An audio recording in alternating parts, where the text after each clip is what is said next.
ವಿಶೇಷ ಪ್ರತಿ ವರ್ಷನೂ ಅವರು ಹುಟ್ಟಿದ ದಿನ ನಾವು ಪೂಜೆ ಮಾಡಿ ಆಮೇಲೆ ಅವರ ಸ್ಮಾರಕಕ್ಕೆ ಹೋಗಿ ಅಲ್ಲೂ ಪೂಜೆ ಮಾಡಿ ಅಲ್ಲಿ ಅಭಿಮಾನಿಗಳು ಬರ್ತಾರೆ.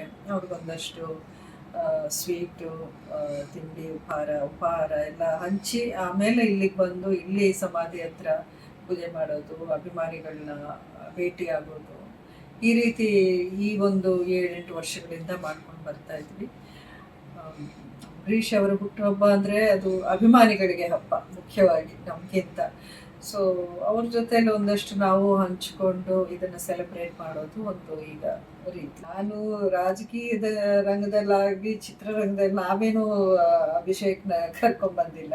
ಅವ್ನಿಗೆ ಯಾವ ರೀತಿ ಇಂಟ್ರೆಸ್ಟ್ ಇದೆಯೋ ಅವನೇ ಮಾಡ್ಕೊಂಡು ಹೋಗ್ತಾನೆ. ನಾನು ಯಾವುದಕ್ಕೂ ಅವನಿಂತ ಒಂದು ರಂಗಕ್ಕೆ ಬರಬೇಡ ಅಂತ ಹೇಳಲ್ಲ. ಮಂಡ್ಯ ಮದ್ದೂರು